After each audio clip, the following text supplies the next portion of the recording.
Lakini kwa sasa let's go straight into our second topic ambapo tunaongea about abstinence versus condoms. Okay?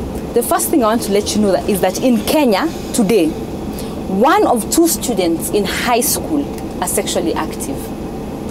Now the age at which people start engaging in sexual activities is at the age of 11 years old. So at a year 1 out of 2, that's like way past. Hapo wameshakuwa experienced, yeah? So 11 people already have engaged in sex, yeah? And there is a big increase in sexual practices among the youth in Kenya. Hiyo ni kitu yani imekuwa obvious. So what are your thoughts on this? The children are not to blame. Because mtoto mleavyo ndivyo akuavyo. So we find that the parents and the community has a lot to do with what is happening to the children. The children have been exposed to sexual or things which will motivate them to do those things. Wazazi wengi wameachia walimu hiyo jukumu. Uwezi ukaongea na msichana wako, sijui unamuogopa, sijui nini. The parents have to speak up. Ni lazima waseme don't do this because of this and that. Parent anafaa kwa nile ya kuraise mtoto in a godly way. You get his or godly principles. And so it's a bit hard say kufanya mtoto asikwe access the internet because hiyo ndio ina contribute much kwa hizo stuff. We have a special guest with us in the matatu leo, David Omwangi. Yeah, but you've seen him in the first part, but here he is again. David, what are your thoughts on this? Children in general always want to discover. And the more you shield them, the more they want to discover. Yes, it depends on how you raise your children. But generally speaking, I cannot say that that parents are to blame or children are to blame, because people are very specific. Me, I have 2 boys, one with 11 years and the other one with 7 years. So have you talked to them about sex? Yeah.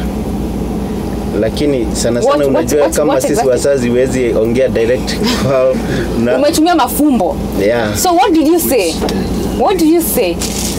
Ulisemaje? Unamwambia tu mambo zingine, you can't engage them at this nini ya watu mwambie ni ya watu wazima. Ulisema mambo zingine huwezi ingia sasa. So mambo zingine inaweza kwa kutoga. Unajua unamwambia mambo kama ya sex, lakini kama my older son anaelewa sana kuhusu hizo mambo ukimwambia. So ameelewa kutoka wapi? In school. They are being taught in school. My mother raised me, so for a time we had no other family members, so she was the only person I could go to. And she refused to talk to me, so what did I do? I looked for other sources, friends, internet, and all that, you know. So, I mean, the communication, direct communication, definitely. From the parents. Yeah, from the parents. Wow. I think that's it. These communication barriers are put by the parents. Because when your child grows, like when you have a young child, you know, they'll tell you everything.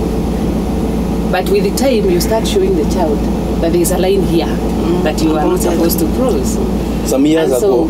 I would especially encourage fathers, because fathers are the ones who really don't talk to the children. It's that time again when Rabbit drops the beat. Or is it the rhymes, eh? It's the rhymes. Check out Rabbit.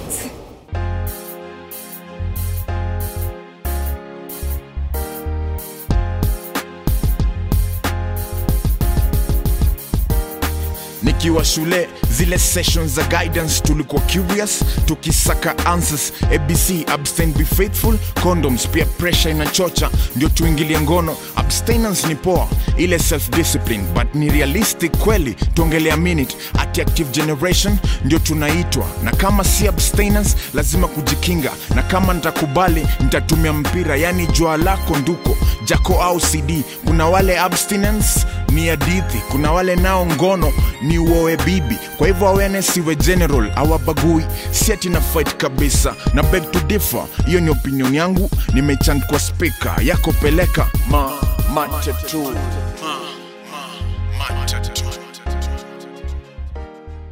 Good job, Rabbit, as always, fantastic. Kwa sasa tuendelee na mada hii.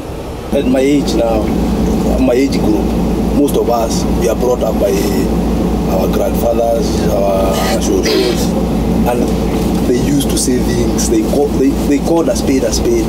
When you try to mess, she'll tell you. She doesn't care whether you are a boy or a girl. She'll tell you exactly, this is not the route. And that worked for you, right? Of course. So why not adopt that for your child? I give it Yeah, our special guest David is an actor with Sugar. Sugar is a program which tries to promote safe sexual behavior among the youth. You know, the use of condoms and abstinence and such like things, yeah? So David, I want to ask you these questions. Abstinence versus condom. Is that a dilemma that truly exists with our youth, or have they just, you know, wameshakata kosi yao wanajua this is how we're going? Like the distribution of condoms is a more practical solution as opposed to abstinence, because at least, better safe than sorry, at least you're ensured that if our youth engages in sex, they'll be well protected and so forth. Abstinence, I believe in it, but it's very ideal. It's very ideal, and like I said, it's not as practical. Atupatiagi watoto wetu maneno straight. Hivyo watu wanasema. Lazima unakaa na watoto wako chini, unaongeleza hiyo mambo yote ya kutumia condom, ya kuenda kufanya sex kama miaka bado. Hapo wazazi tunaangukanga. Sema kama mtoto ako 11 ama 12, itakuwa hard sana kumuongeleshea kuhusu condoms. Sababu tamwambia aende atumie condoms na maganda. If your son comes to you when he's 12, 13, doesn't matter, even 16, akwambia daddy, me, I am sexually active. What will you do? Would you rather give him a condom or tell him, usiniambie hizo maneno, go do what you want? At that time, nitamwambia if he has to do sex, akwe nini atumie condom kwa sababu unaweza ukamnunulia umpe.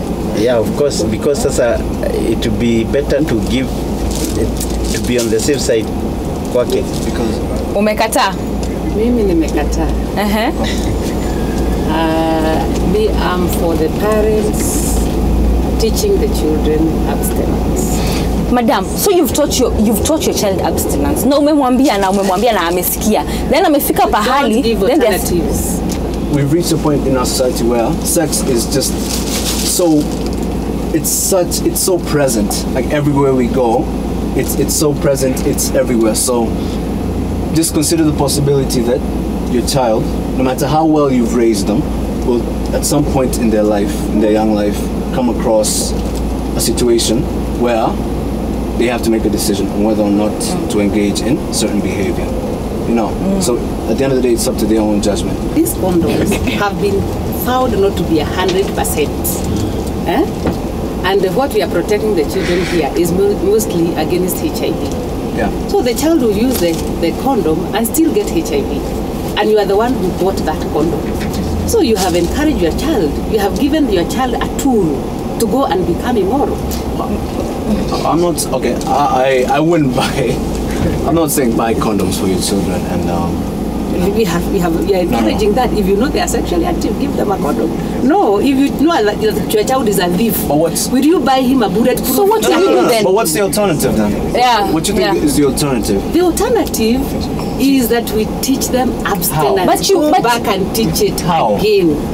How then? Lock them up and pound it? Because if in the olden days people could be morally upright and they were brought up by people, how come in this society we cannot be able to do that? Because they didn't have internet and because we times have changed. Times have changed. We are not in the 50s or in the 40s. We even now there are certain communities in different places. Like if you find certain places where the rate of, the percentage of HIV is very, very low. How come? Those people are taught abstinence and they are living in this world at this time. Let us look at where the problem is rather than telling them, go ahead, be moral. You're saying something somewhere is wrong. What? Something is wrong somewhere. Kama mtoto ameambiwa nyumbani na yet anaendelea, which means hakuambiwa vizuri. Me, I don't support the condoms. I don't. For the small kids at school, I don't support. I'm not saying let's distribute condoms at primary schools. No. You know, I'm just saying educate your children. Talk to them. Talk to them. Of course, I'm pro-education. I'm pro-education. But then we have to be practical. We have to be practical. You know, one thing where I feel sometimes parents fail is when they some of them believe that there are no secrets among them and their children.